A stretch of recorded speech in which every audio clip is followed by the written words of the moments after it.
Welcome, welcome, welcome to the Terry Talks podcast, where we are talking to real people about real problems and challenges and solutions in real estate investing. And we want to graciously welcome to the program April Pradier. Did I say it right, April? Pradier. Pradier. All right. Okay. Made it That's what I tomatoes. had in my heart to say, and I'm like, I should have just went with my first mind.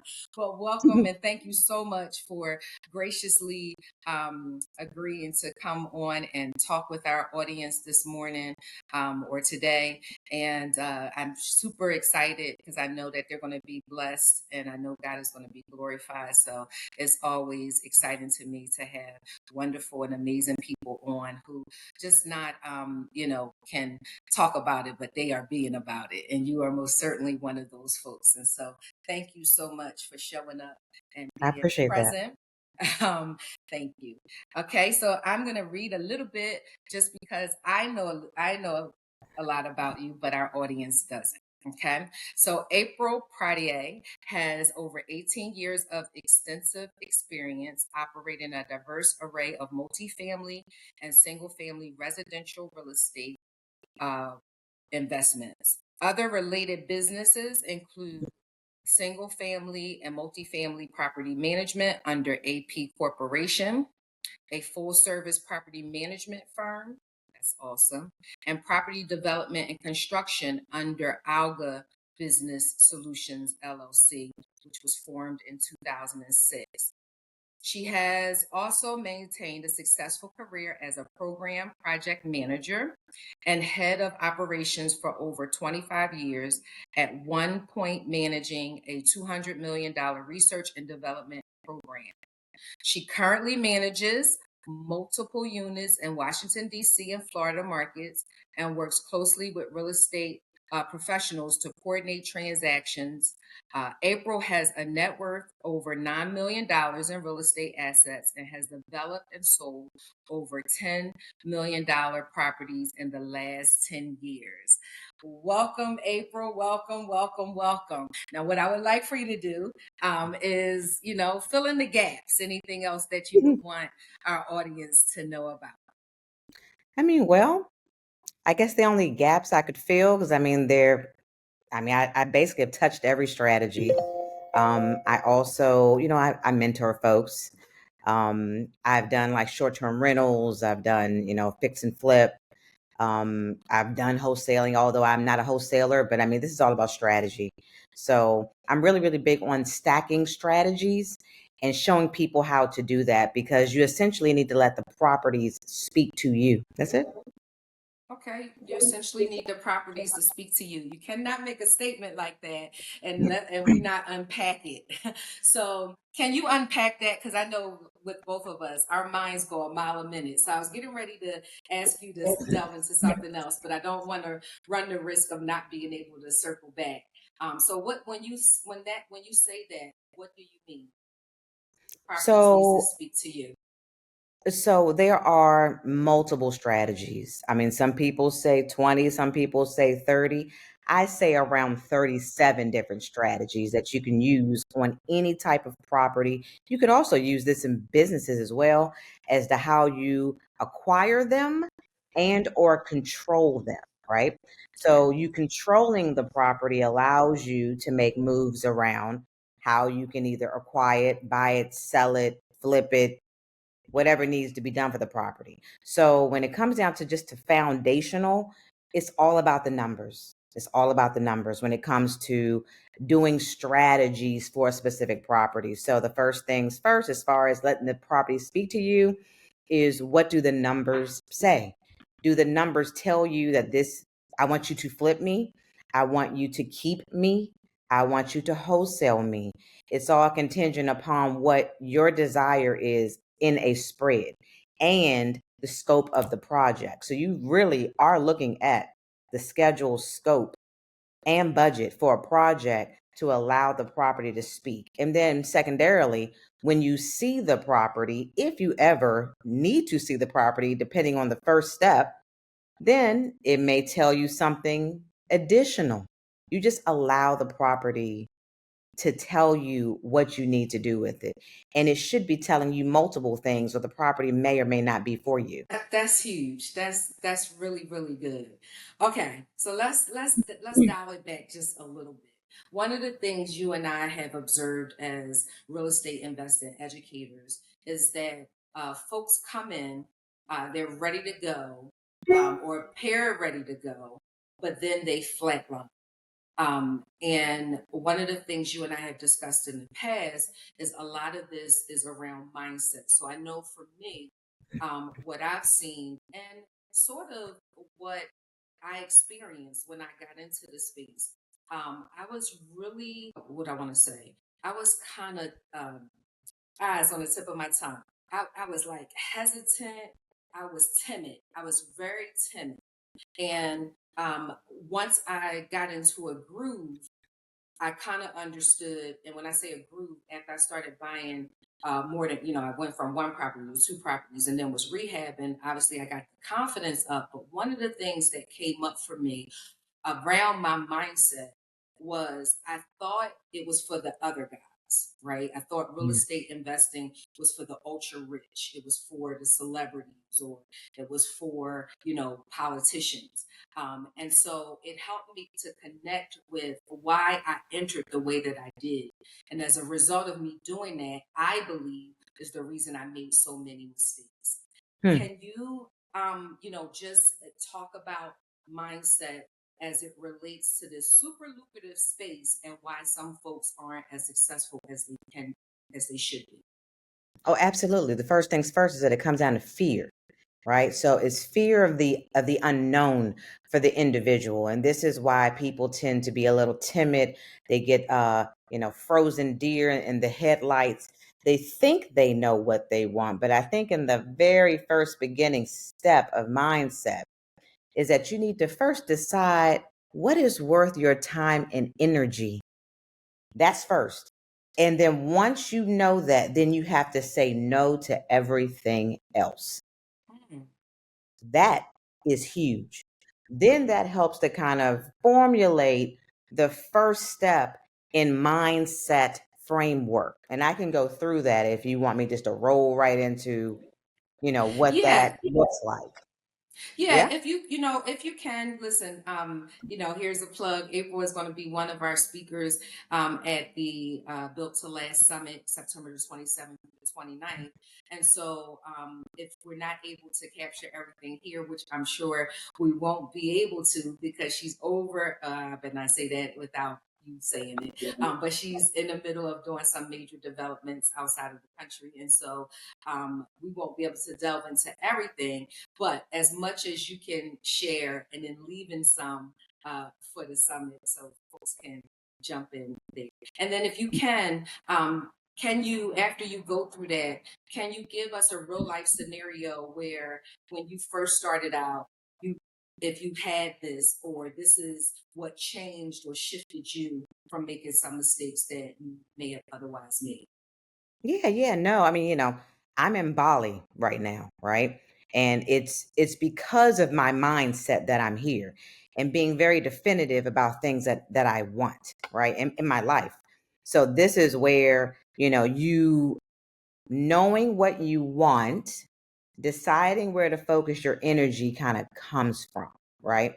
We're given a lot of gifts and a lot of ability, but I think where people get a little stuck is in that decision making for that, because God gives you free will, right? So that free will for some people becomes a little loosey goosey, but just you have to kind of focus yourself and be disciplined, which is very difficult for a lot of people. But coming back to just mindset shifts, because it is about removing that fear, and a lot of removing that fear is in the education. So you need to have mindset shifts and mental frameworks, and the key requirement for successfully doing that in real estate development, again, overcome the fear of failure. That is huge. People get caught up in, well, should I, would I, could I? What if I fail? And the answer, and you hear this time and time again from billionaires, multimillionaires, gurus, in children's books for that matter, is, once you try once and you fail, you try again, right? And there are different cliches that go around that statement as well. But you have to overcome and just know who you are. That's first and foremost. Once you're able to do that, then you need to be able to embrace the risk of opportunity, right? So opportunities are not a dime a dozen. That is not an abundance mindset. Opportunities are plentiful, but you have to put yourself in that abundance mindset in order really to believe that, right?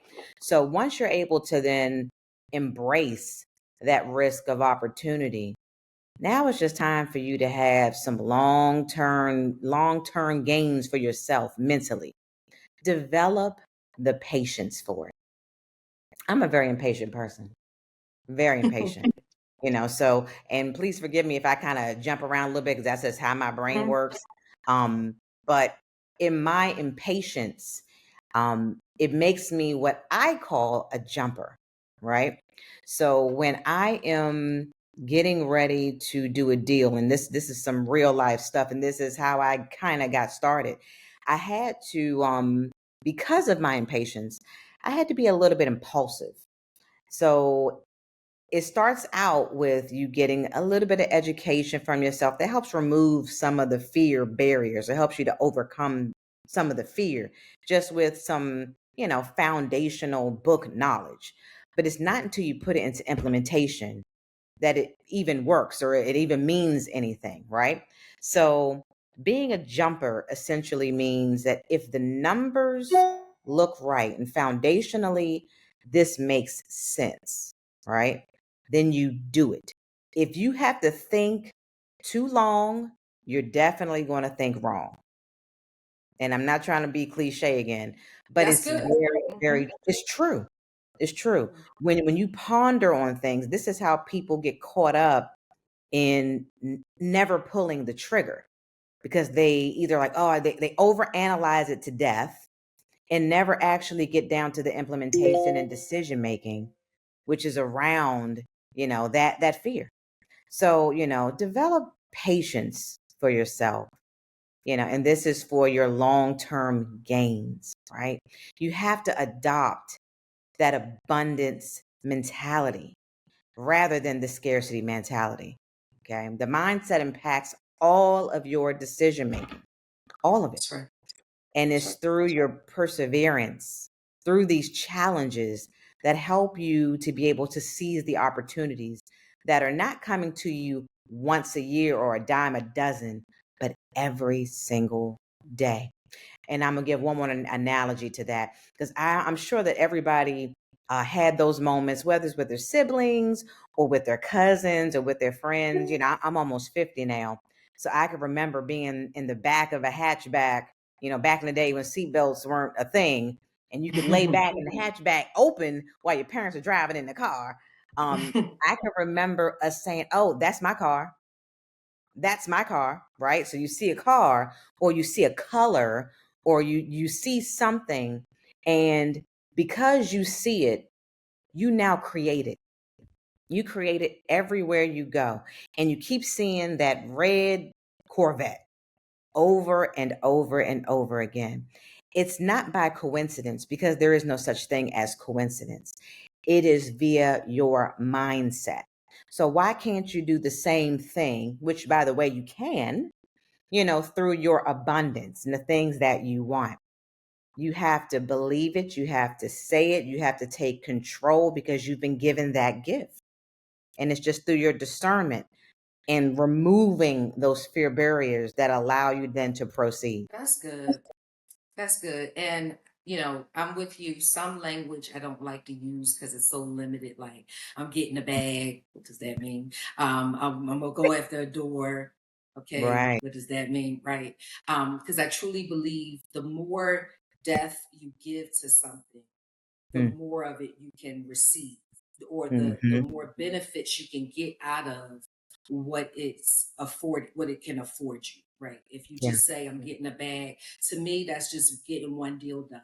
real estate investing provides an opportunity to build generational wealth, right? Yeah. So I'm not just getting a bag, right? Yeah. I'm getting legacy, right? I'm building generational wealth, right? But you Hmm. said something, that I'm okay with. If you think long, you think wrong. And we know that a lot of people suffer, or a lot of folks don't really get into real estate investing because they suffer from analysis paralysis, right? And that's just simply they're absorbing all of this information over and over and over again. And to Hmm. your point, their mind is like, I don't remember the sequence, or I don't remember the order, or okay, so let me go and listen to some more. You know, and that is a surefire way, one, to keep your mind in overdrive unnecessarily, to Yes. keep it unhealthy, unintelligent, to two, to talk you out of where you could be, right? And then three, helping to perpetuate the spirit of fear. So Mm. talk a little bit about that, thinking long, thinking, Mm. wrong. Have Yes. you experienced that, and what are some of the solutions you give to your clients to get over that hurdle? Yeah. Well, this is huge in real estate and really in business just in general, because when we talk about real estate, we forget that this is actually a business. It's not just, oh, I'm in real estate. What the hell does that mean? Mhm. It doesn't mean anything. You are a real estate entrepreneur. It is a business for you, right? So you think long, you think wrong. What it really comes down to is, are you planning, right? Mhm. Or do you have a strategy? What are your goals, right? So if you can't have a strategic plan and be able to have goal setting involved with that, then it allows you to stay in a loop of indecisiveness and not know exactly what you're doing and where you're going. You can all day say, oh, I want to go to the moon or Georgia Avenue or, Kentucky. But if you don't have any guidelines, if you don't have a plan as to how you're going to get there versus just snap, you disappear and you're there, which isn't a reality for us, then this is where other barriers will come in. So, in order for you to do some strategic planning and some goal setting, it's going to first start with setting clear, measurable goals and intentions. All right. So you could, for example, say, all right, what are my financial targets? You could start there. There are many, many different ways. Like a lot of people may say, I want to be a millionaire, but what does that look like? For some people, to me it sounds like, oh, I want to be a bajillionaire, which isn't real, right? You put so many zeros behind your goal that it doesn't become obtainable, nor is it measurable, nor can you set goals around it, right? So you need to be very clear and concise, and I think that people struggle with that because they don't have the foundational education to tell them where they want to go. And they've never seen beyond a certain amount of money. So it's not real to them. Right. So, you may have, I grew up very poor. I moved my mother, she was working two and three jobs. And, I have, my siblings, and I am the third youngest of four. We moved at least once a year. I have lived in every quadrant of DC, in multiple areas around DC and Maryland. And, that could have put a lot of fear in me. It could have removed any ideas of abundance. But just as another example, what my mother did for us was really, really golden. And she allowed us to be children and have imagination. And as an adult, I still have that imagination. But in that, she would drive us through the richest parts of DC.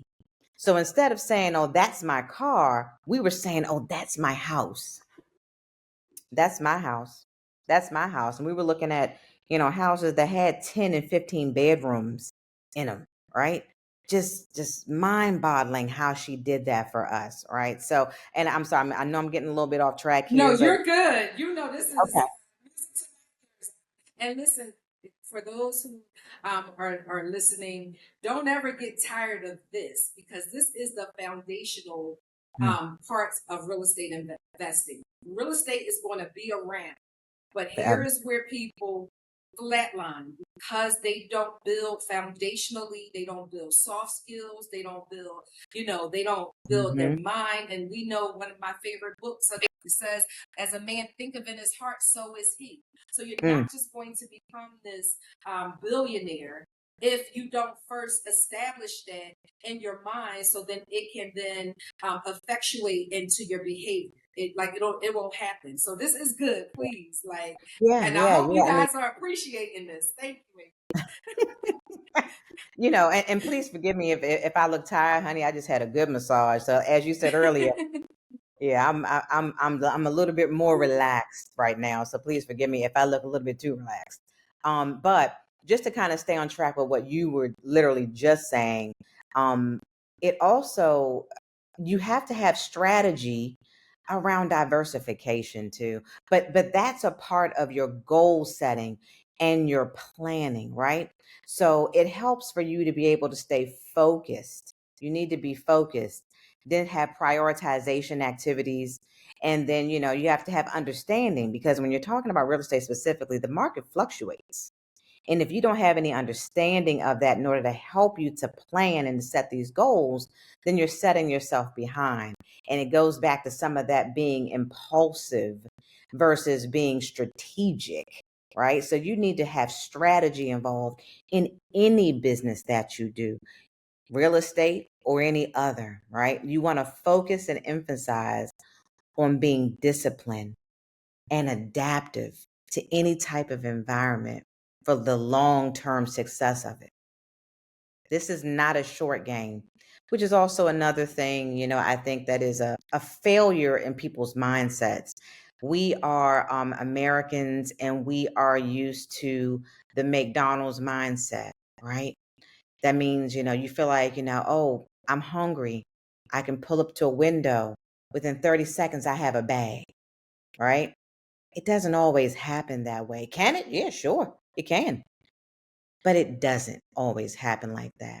So you need to set up your foundations first in order to grab that bag so that you're getting all the ingredients that you want and that you need and that you desire in order to get you to the long-term wealth, not the short-term gain. Yeah.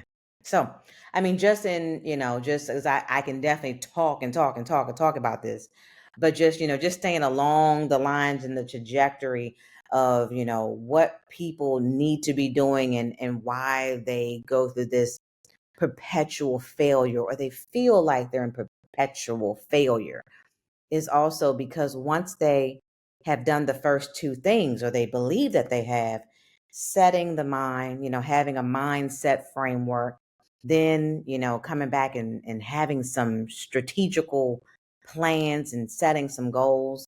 Once you have those things, now you want to make sure that you're having continuous education, right? And you want to be adaptive to everything, because the market is forever changing and forever moving, which means that so do you. I am forever a student, but that doesn't mean that I'm sitting in a chair, immobile, only learning. You learn via implementation, right? Anybody can read about being a surgeon, but when it's time to actually do the surgery, do you want this person to do the surgery on you if they have no experience? No, you don't. So you have to put yourself in an advantageous environment that allows you to acquire the knowledge, as you go along. Some examples of that, I mean, number one, especially when I tell my mentees, number one is that you want to do some networking. You want to put yourself in the environment around people. What's that saying, that the lesser of the five people with whom you surround yourself with? Well, that's absolutely very true. Which is why if you desire to be, I don't know, someone who makes $1 million, are you around people who are making tens of thousands? That's a huge question. Yeah. Anytime I just told this to someone, actually a mentee, um, because she is putting into practice, yes, I need to continuously be around education. But the first thing that she needs to be asking is, well, what is my goal? How much money, let's just say, do I want to make? And if it's $1 million, well, am I talking to somebody who's made $1 million? Because if the answer is no, that's not the person you should be talking to, right? That's true. Or is it that you want to make $10 million? If you want to make, $10 million, then you need somebody who's making $10 million or more, right? I actually do it in multipliers for me. So if I'm at a 10 million mark, that means I need to be talking to people who make 100 million, and that needs to be a part of my circle, or one of my mini circles. um and then maybe I aspire to do something else, which means maybe I need to have people who make more than that, or just using that as some Mm. example. But you have to put yourself in, in the right environment with the right industry experts. You have to attend seminars, workshops, read. If you're not a reader, listen to books, understand market trends, regulations. Things are steadily changing year over year, taxes for that matter, and guidelines. So you need to be tapped in. You can't be a subject matter expert in anything, but this is why you network and you connect with people who are subject matter experts. You tap on them in order to fill in your gaps. So networking, tremendous. Another thing that you should do, I tell people, most certainly get on social media. Let people know what you do. Once they know what you do, people will, surround you and want to educate you more and want to give you what they believe you need in order to be successful. It's such a psychology behind it, because people who um, perceive themselves as winners, or perceive themselves as developers, then people who our developers will automatically attract to them. These are just, powers of the universe, right? What you put out, you get back. All these cliches that our grandparents and parents told us, they're all true. They're not cliches. You just have to look between the lines and learn from them, because this very, very valuable information. Again, listening to you, I'm like, we can talk all day long. I mean, each everything that you say or have said, it's like a talk in itself, right? Yeah.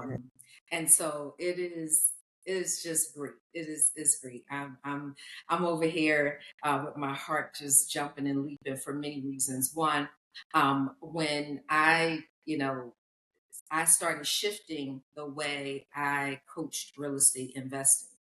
Mhm. And when I first did the shift, which looks like the first month before we even get into a strategy, the first month is all about financial planning, business development, your legals, and your accounting. It's like, building the infrastructural part and building and laying the foundation. Yeah. And you mentioned this earlier, you cannot just jump in this space without having a direction, because Mm, you will literally get eaten up and find yourself underwater and losing a lot of money. mm, And with so much out there about get business credit, and you can get business credit to fund a real estate deal. Yeah, that's all great, and it is a thing. However, no interest don't mean no payment, right? And right. so if you spend money buying real estate and you still have this, monthly payment, but you have not yielded not 1 cent, because the property hasn't produced yet, where does that money come from, that you now have to, pay to for the bill, right? To the Mm, monthly bill. And so people right. find themselves bleeding backwards. Secondly, the second month is all about market analysis, learning the language of real estate investing. Mhm. Every space has a language. Football, I Yes. was telling somebody the other day, the quarterback doesn't say, April, run down the field, go left, go right, head to the end zone. No, he'd be like, hut 22, 55, 36. And we know that means go to the end zone, right? Cut to the end Right. zone.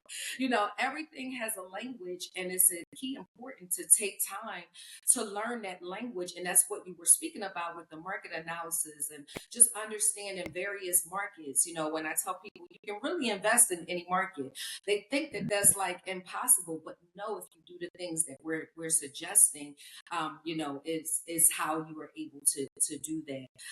And then I heard a lot from you about just us as the common denominator, and Mm, making sure that we're putting ourselves in a position to network with others with people where we want to go. There's also yeah. that saying that your net worth equals your net work, right? So Hmm. your net worth can go up based on how you network. And I thought that was just super important Sure. for you to bring that up, because people don't prioritize networking.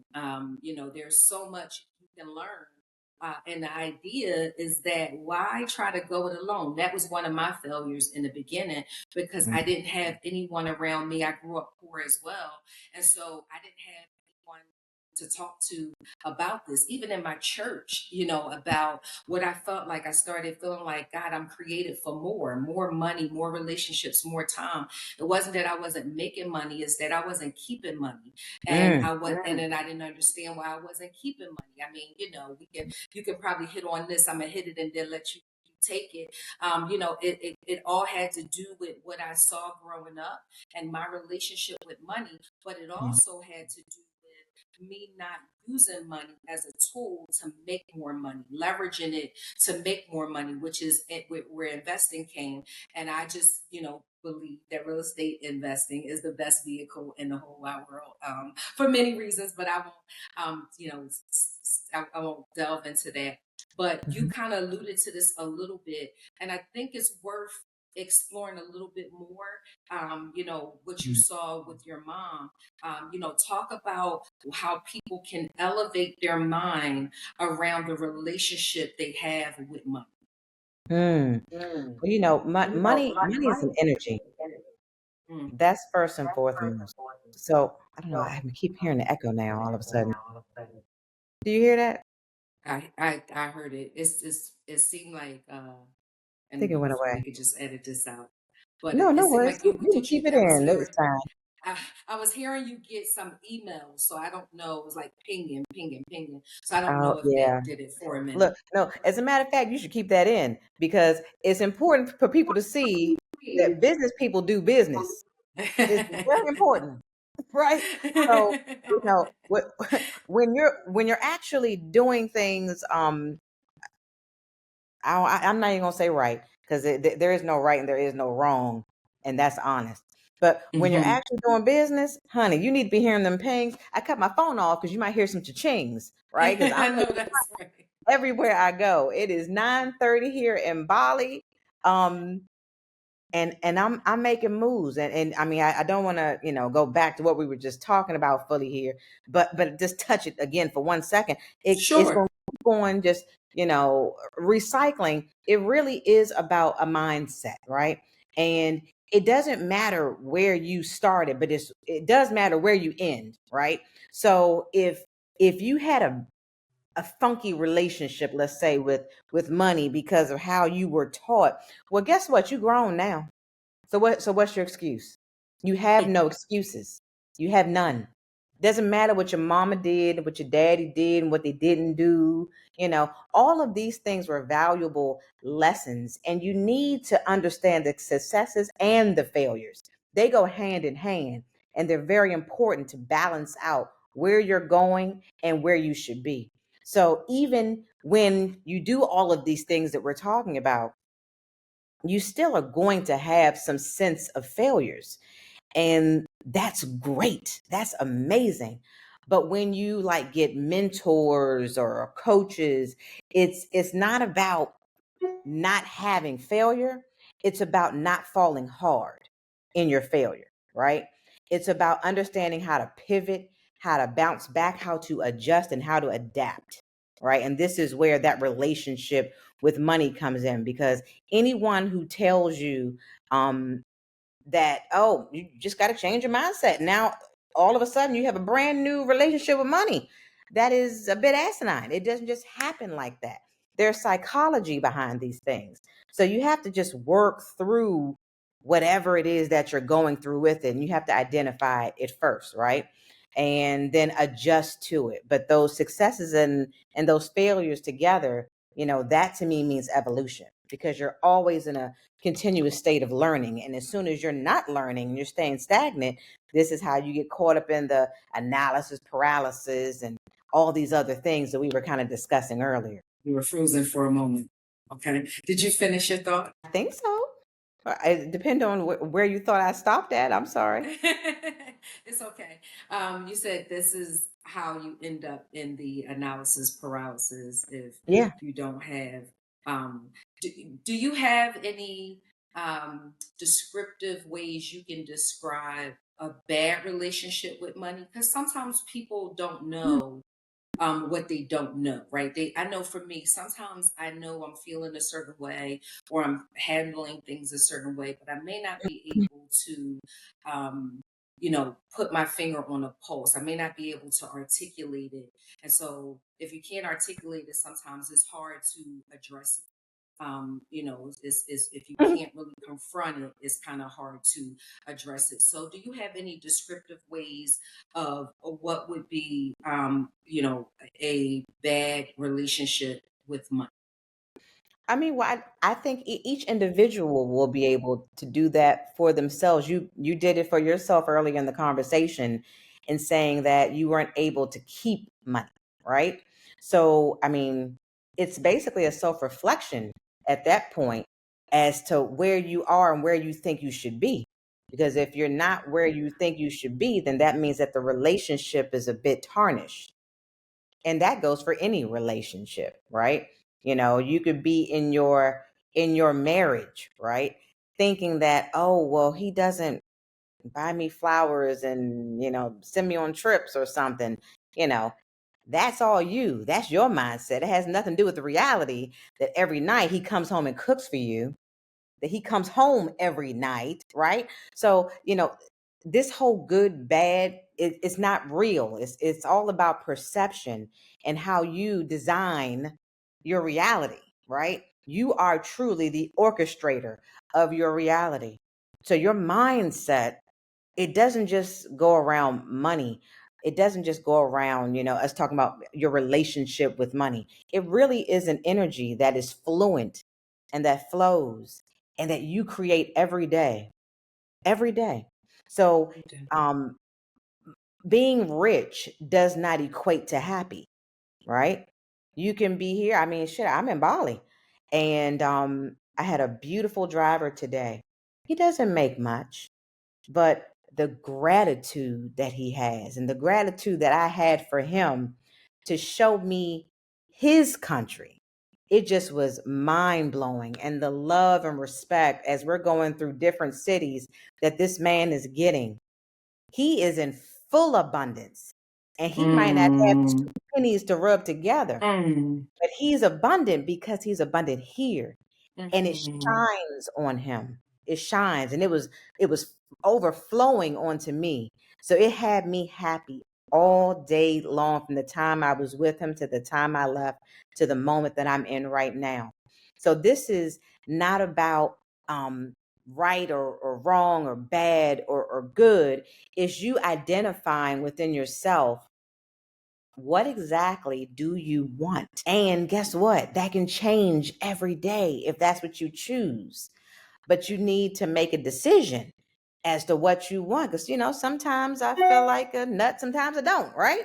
Sometimes I want to eat a Ruth's Chris steak, and sometimes I want a Five Guys burger, right? But I know what I don't want. I don't want a Big Mac. I don't want that little flimsy little hamburger that's Mhm. this thin. I've made a decision that I'm done with that, right?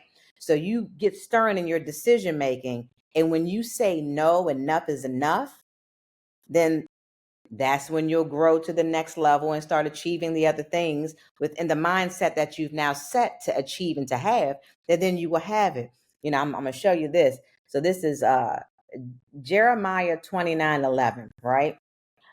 My husband has the full, because he's got a big arm. He's got the scripture on his arm written out.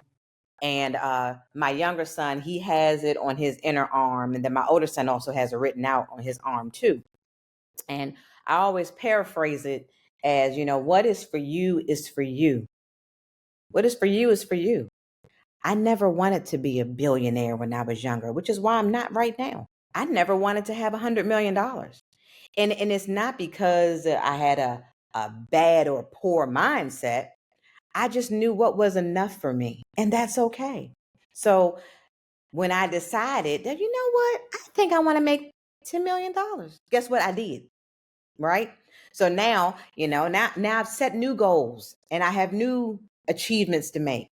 And this year alone has been just abundant, because it's about speaking with your tongue, right? You are a creator. You're a creator. So if you say you want X, Y, and Z, and you believe it, and you know that what is for you is for you, it has nothing to do with nobody else, or your relationship with your mama with money back when you was 3 years old and all this stuff. You got to get rid of these thoughts and these fallacies. These things were put in place in those moments, and then you have to grow and you have to evolve. And then you have to be decisive, and what is for you is for you, and you decide what that is. I can't come into your life and say, oh, well, I did this and this is what you need to be doing. It's based off of what do you want. So actually, one of the first things that I ask, because I don't just take on anybody to mentor, because you have to be a little bit stronger in being able to adjust your mindset. And there are a few questions that I ask in order to determine that, because I can't be around anybody who's not a jumper. If you want somebody to, hold your hand and drag you, well, I don't have muscles for you. I can't drag you along. You have to be able to use your two legs and walk with me. And I don't mind holding your hand, but I'm gonna hold it with love. I'm not gonna hold it strong, and I'm not gonna yank you either, right? So I say all that to say that it's going to start with you and what do you want. I feel like I'm talking in circles. I'm sorry. Because to me, it's It's just so clear and so simple. So I'll keep on saying the same things over and over and over again.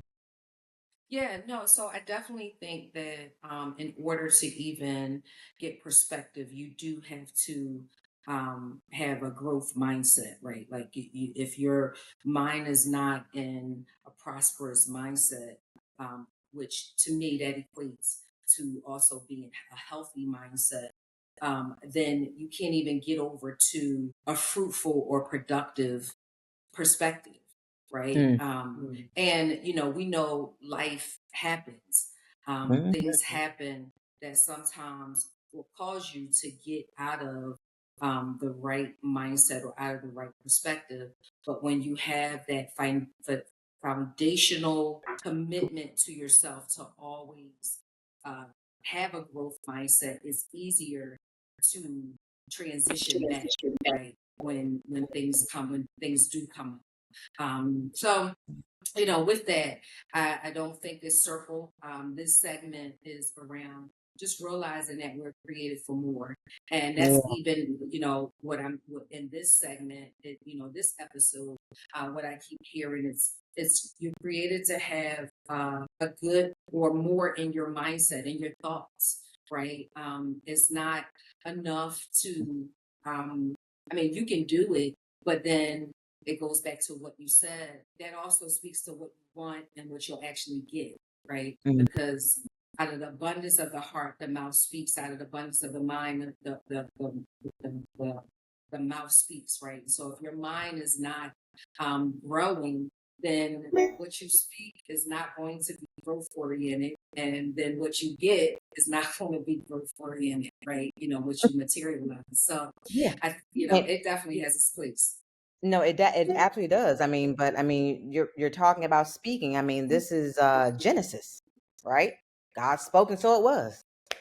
So if you want to follow the example, then you follow the example. It really is that. I mean, it sounds so funny to say that it really is that simple, but I think we get in our own way.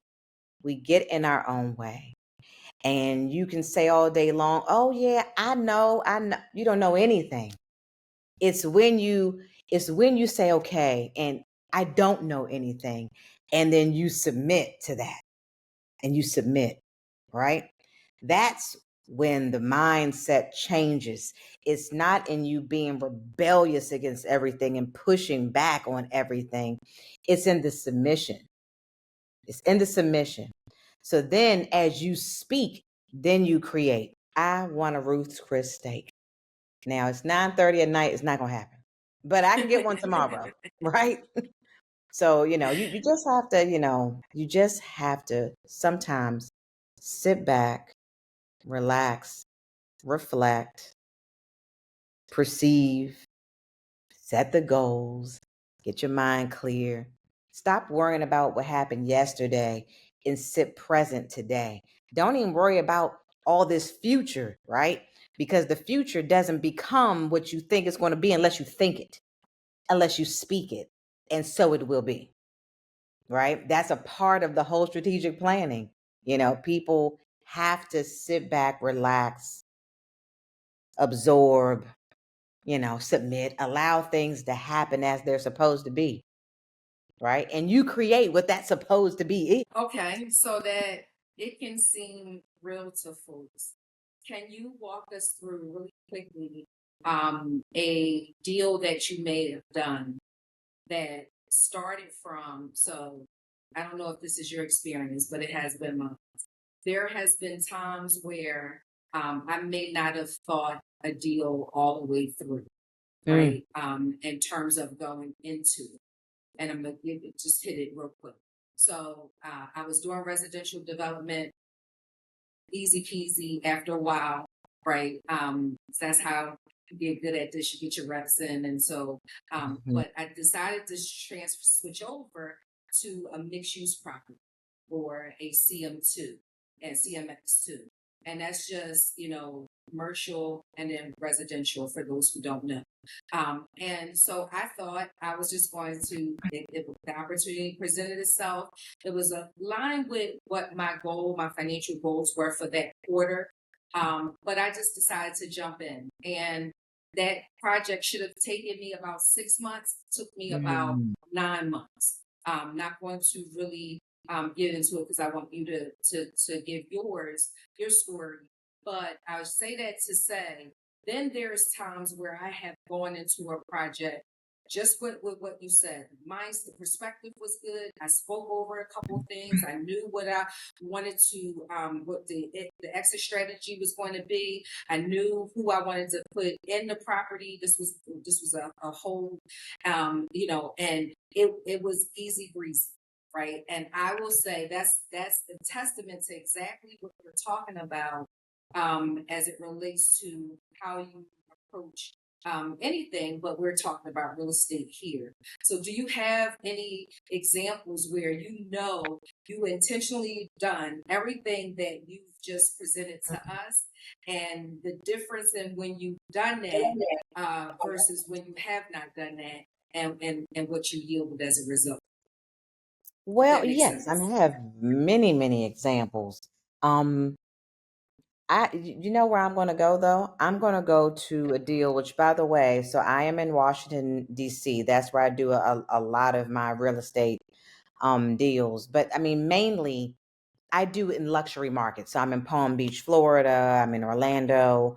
I like luxury markets, right? So higher risk, higher reward. That's a part of my strategic plan, right? So I'll give you one deal where I did everything right, right? I planned for it. I was very strategic.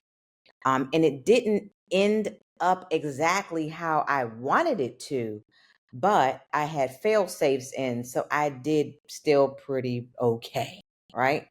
So, a very long story short, I had a property that was in Capitol Hill, high level numbers, and I don't remember all the numbers exactly, but I want to say I purchased the property or acquired the property around 700,000. Okay. My intention was to put in somewhere between 175 and $250,000, which means that I asked the lender for the $250,000. Fail safe number one, right? So, in doing so, I, got the money for the deal along the way, the 250, and I was managing my project, fail safe number two, which means that I automatically was putting money into my own pocket because I'm managing it. And also my husband was the realtor. So that's additional money in my pocket, fail safe number three, right? Um, but what I did not foresee, well, let me take that back. I did foresee, but I did have some additional fail safes, was that when people who look like me, brown, female, maybe even older, sometimes that might be an equation too, um, come into neighborhoods that are predominantly white, um, or it could be some other race or what have you, but in this particular case it was a predominantly white neighborhood, and I anticipated that there was going to be a little bit of problem, so I made sure that I introduced myself to everybody on the block, told them what I was going to do, because communication is very good as another fail safe, right? um, to kind of help you along the way so that people won't question you and what you're doing, right? Because some people are just nosy. So if you tell them up front, then they have nothing to be nosy about. Now you've made an ally and a friend. So I did all of that. But what I did not anticipate was that one of the neighbors would continuously harass me, and then other neighbors behind me and down the street also would harass me, and it turned into a whole thing where I had to get a restraining order because he called every regulatory agency you could think of, from EPA to city council to the mayor's office to the regulatory office for building. I mean, just every regulatory office. And every time he did that, because he was politicizing at that point, I would get a stop work order. Not because I didn't do everything correctly, but because they needed to then investigate. So for every stop work order that I was getting every couple of weeks, with at least a 1 to 3 week investigation based off of the schedule of the investigator, right? It put a delay on my project. And as it put a delay on my project, the market changed. It just shifted on me, right? So what was supposed to be, I don't know, a 7 or 8 month project, because I was doing some foundation work and that's a whole nother story, turned out to be a 12-month project. And when I went to sell the property with a restraining order on this man, by the way, with the neighbor behind me dumping her personal trash over the fence into my yard and calling me and my workers all types of slurs and derogatory things, and me just having to, move and push through it. When we sold the property, I was supposed to sell it for 1.3 or 1.4. I had it listed for 1.4 million. Now let's quick math it. Bought it for 7. Have a loan for 250. So my all in was like 950,000 or something along that lines, okay? Including the interest or whatever I was supposed to pay the lender, okay? I wasn't able to sell it for the 1.4. I sold it for like 1.2 or a little bit below that. But because I had held it for so long, I had penalties around that. And that ate more into the profit. So by the time I got to the table, and everything is for as great as good, I ended up only getting a check cut to me. I think it was for like $15,000 or $20,000 or something like that. But this is where it's important for you to understand. I had all these fail safes in the beginning that it allowed me to make money on the front, in the middle, a couple of times, and then twice on the back, because I got a check cut to me, and so did my husband. And his commission was 3% on 1.2 million, right? So even though I didn't get that lump sum of $200,000 or $300,000 that I had anticipated and I had planned very well for, you have to know when to pivot, you have to know when to adjust, and you have to know when to adapt. And when things seemingly seem to be crumbling around you, that is a perspective, and it's how you perceive it. And I refuse to perceive it as a loss. I'm gonna always be in a win perspective. The glass is always going to be half full versus half empty, because that is a mindset. That And is a that's how, mindset. That is a boom. mindset. That was, look, you can drop the mic on that. But that's where I was getting, where, you what keeps you afloat, and it is definitely the mindset. And so when people Yeah, don't want to take time to develop a growth mindset or develop good perspective, they're missing out, and they're going to miss out tangibly and intangibly if they don't do. So definitely this Creative for More episode is, designed to get you to have more, in your mindset, right? And more in abundance, and have an abundant mindset, and have a productive and profitable mindset, because that can be the difference in how much you make or don't make. Right. Like, correct. I mean, if that experience alone would have tanked some people. You and I know that. Oh, Some yeah. people would have been one and done, Mhm. but you were able to push through for many reasons. But in context of what we're talking about the mindset. So we're coming in for a landing. Want to be respectful of April's time, but I want to call out something that you did practically to help me. As you know, I went through a really tough time this past year, and I was a little feeling foggy and Mm, froggy, and a little defeated. And you and I went out and we talked, and can't unpack all that we talked about. But one of the things you told me to do was go ground. And it was not the first time I've heard it, because you and I have a mutual awesome friend, LaShawn Holland, that kind of, that was the first place I heard it.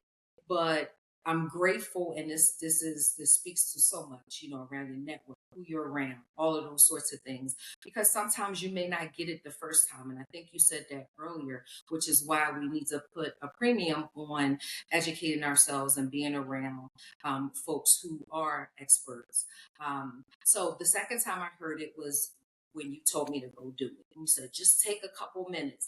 And I really didn't know what that would look like, but I did it. And it put me in such a calm, right? mm, And before I started it, I said, Lord, I believe that the earth is yours, the fullness thereof. Everybody that is in this earth, you have created, and you have given them the gifts and talents to come up with all of the things that we're able to come up with. And if this is a modality that you have allowed to be in the earth, let me get the results that I'm designed to get. And I almost feel like crying, because during the time when we had lunch that day, and then afterwards you kept saying, Terri, get your mind right, get your mind right, get your mind right. And it's kind of hard sometimes when things are just so heavy, right? Like you can't see the forest from the trees, like literally. Everything looks super hard. mm, It feels super hard. You know, everybody look to be progressing, and you feel like you're so at a standstill. Remember talking to LaShawn one day, and I said, I feel like I'm homeless. And she said, mm, Terri, I don't know nobody with a bunch of houses who are homeless, right? And it took me back to some childhood trauma. right? Mhm. And you kept trying to get me to go past that. You may not remember, but you said, as you know, kept trying to get me to move past that. You said, go ground. And I heard it and I responded to it. And it was just a way to level set, get me back into a right mindset. I know you don't like to teeter into right and good, but I'm going to say for me, it got me into a right concept. You love grounding. You promote grounding, as a practical tool to help our audience get and glean the right perspective. What else can you lend to that? Do Mhm. you want to give people an idea of what grounding is? Or, Yeah. I know they can go look it up, but we here. So if, Yeah. you want to share Sure. and just how it can move your mind. Well, and I'm gonna give you an additional one too. But grounding is getting reconnected to you because you are the earth. You come from the earth, right? So when you take your shoes and your socks off and you're able to put your feet in dirt, in grass, right? That is you completing the electrical circuit with you and the earth because the earth is living and so are you. And when we wear shoes, they have rubber bottoms. I really think that all this was intentionally made by the people who invented a lot of these things, by the way. But, you think about like electricity and conductors. Well, when you got rubber in between, it doesn't conduct. But when you put your feet onto the soil, it allows you to recharge. It allows the earth to absorb back into you. It really is just like Avatar. Like when you see them doing this, and then the earth is coming up in them. That's God coming up into them. That's God coming into you, right? It's God's energy. It's God's life, and it's God's light that then shines within you when you feel like there's darkness. It's darkness because you're wearing shoes. Okay, go get in that daggone grass and just be still.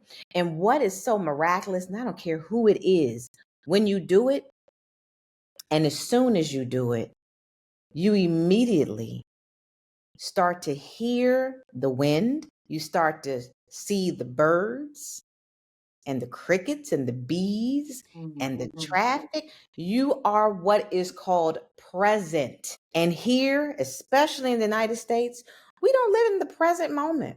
We're so busy being on the go and what she did and how he get that. And, stop worrying about everybody else. Worry about you. And sometimes you're not able to worry about you because you don't have time. You don't create time because we're all creators here. You don't create time to sometimes just be still and to have gratitude and be thankful for all the things that you have versus the things that you don't, right? That again, going back in the mindset and all these things, they're all just interconnected to each other, right? So that's just a cliff note version of grounding because It's it, good. honey child, it gets way deeper than that. But I said I'm gonna give you something else too. So, because I for my children since they were little and even up through now, when they are feeling foggy, when they're feeling dark, right? Because everybody gets moments. The first thing that they know to do is to ground, right? And if I need to guide them to remind them, stop what you're doing, go outside, take shoes off, just stand there for 10 minutes, then they're good. But another thing, fear. When you have fear, fear shows up as anger. Fear shows up as disease. It shows up as disease. You understand what I'm saying? Fear shows up as so many things, but essentially what it's saying is that you are not where you're supposed to be. So, another thing that I tell everybody to do, I do it. I tell my children, especially like say they have an argument with each other and they're really, really angry. They're sad, something happened and they're sad. Okay, get in the shower. Get in the shower, and you'll also have that peace because water is living and water is life, right? So if you allow that water to wash over you, It washes things off of you, and it can wash things in you, which is why, Mm. like my water, I speak life into it as it lives, right? So Mm. I tell my water that I'm so grateful for it and that it is abundance for me, amongst so many other things. And I can even whisper some other things, sweet nothings, into my water here to allow it to nourish me and to make me whole and make me strong, in order so that I can keep a very clear mind for my abundance mindset.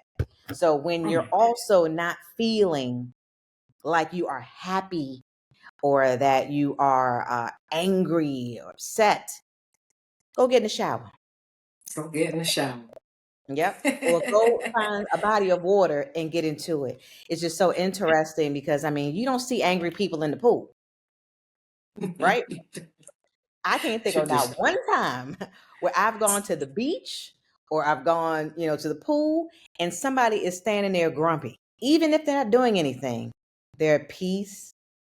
They feel happy because the water is life and it balances you back out. I mean, same thing with food, right? When you eat non living foods that aren't good for you, right? You're not getting anything from it. No nutrients, no Mm. minerals. You're just getting these dead calories for no apparent reason, right? It's not feeding you. The soil will feed you, water will feed you, right? And it will help you to maintain your mindset, growth, abundance, evolution. It'll keep you going. I mean, and I'm gonna say just one last thing, especially about that water, because I'm sure this will resonate for you and anybody else who hears it. You can't tell me that when you get in the shower that you don't get your best ideas. Oh my God. I get Best my best ideas. idea. That Yes. is not a coincidence. Mm. It is That's good. because the water is washing away the foolishness and it's washing on the life, the love, Mm. because it is from God. Come on. That's just what it is. Wow. That's a good correlation. Like, yo, listen, this was super amazing. I'm like, tell me more, but I know you have to go. Be selfish, selfish for my audience, like, because this is just some. It's one thing to hear and to absorb information, but then it's another thing to get substantive. And sustenance, right? Like she was talking about with the foods we eat. Well, the podcast you hear needs to be able, in my mind, at least that's our objective, to cause you to take action from a different place. And I no doubt believe, April, that our time together has allowed our audience to do that. So thank you for doing that. As I mentioned earlier on, you can have more. April and I are going to have a couple more conversations. One at our upcoming summit, the Built to Last Summit, September the 27th through the 29th. And you can get all of your information at built2last.com. Let me just say that's built to hyphen last.com.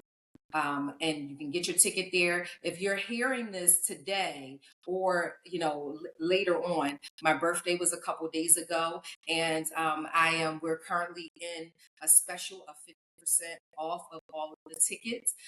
And so if you are hearing this after August 8th, but you DM or message us to say that you heard it here, then we will honor that 50% off for you, because we're givers here, and we believe that the more we sow, the more we're able to reap. And so you want to go, don't miss out. We have a VIP option that everybody won't get, obviously. Comedy show, because we want to promote good health, good mindset. We're going to have an opportunity to buy profitable, already made businesses, right? Like that's a thing. And one of the reasons, I'm going to just say this without having spoken to April, but one of the reasons why we promote you going into your real estate activities like a business, because it can be the thing that gets a valuation and you retire on. It can get such a Mhm. valuation information, and you're able to factor that into your retirement plan, right? So why not be, you're doing all the work now, do it right, and then as she said, we believe in more than one payday or more than one pay option, right? And so that's one of them. But you'll have an opportunity to do that. As I mentioned, I didn't have. I'm a first time generational wealth builder, so I didn't have my family to really talk about when I wanted to be, have more and get out of the rat race. Everybody was looking at me side eye when I was talking to my church members about how I believe that Jesus came that I might have life and life more abundantly, and that meant more money, more time, and all of that. They were looking at me sideways, right? And so I had to try to, find, ask the Lord, but to find me someone that can partner with me to help get me where I needed to be. And as April mentioned, when you set an intention, it's going to come to you. Right. So if you need to set that intention, we're going to provide that at the summit vetted partners. Right. And that's some pre-summit work that you'll do. If you're like, hey, I'm just new to real estate investing, the summit is for women and men in construction, development, and real estate investing. And it doesn't matter where you are, right? We all started somewhere. And so we want you to be able to delve in. The theme is legacy and building generational wealth. We are tired of, seeing our people start at ground zero all the time, right? And not putting an emphasis on assets, but on, having more liabilities and debts. And we want to change that, help you change that trajectory for you and your family. So you don't want to miss out. Go and, grab a ticket today. It gives more information and more details, but that's just a glimpse into what the VIP option will allow you to have at www.built2-last.com. Don't forget to like, share, and subscribe Terri Talks official on YouTube so that you can get more of these gems. And then April, how can people continue to follow you on your journey of residential and commercial development, international and domestic development and opportunities? Where Yeah, can they find you at? they can find me at April Pradier on Facebook, Instagram, and TikTok, LinkedIn. I'm everywhere. Yeah, April Yeah, Pradier. That's you it. want to repeat it? Okay. Oh, just April Pradier. Yep. Okay. And we'll make sure we have that for everyone. And again, if you want to see her up close and personal and get in the room where it's happening, you want to be at the Built to Last Summit. There are, hotel accommodations, and it's at a hotel. So you don't have to worry about that. It's central, in a central location.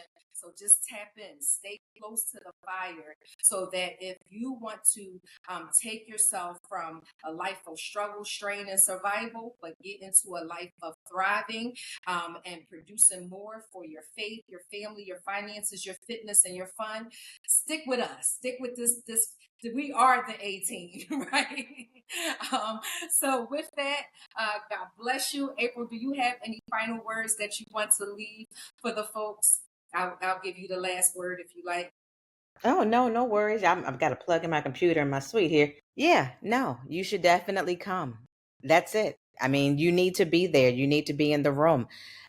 In the room is where deals are made. So if you're not there, then you're not a deal maker. You're not a deal maker, and you won't be a deal maker. And I'm glad she said that because we'll have an opportunity for you to buy deals, right? We'll have Yes. wholesalers there, right? So you got to get where it's happening. If you wanted more in 2024 and have not realized it, you still have another opportunity to make your fourth quarter your best quarter. So let's go. September the 27th. 29th, the Built to Last Summit. You don't want to miss it. You're going to have April, you're going to have myself, and you're going to have other millionaires, billionaires in the room to help you get where you're trying to go. All right. Bye for now. God bless you. And don't forget to implement the information that you heard. Don't forget to execute on the education that you got today, right? That'll do our hearts just very happy and glad. All right. God bless. Thank you, April.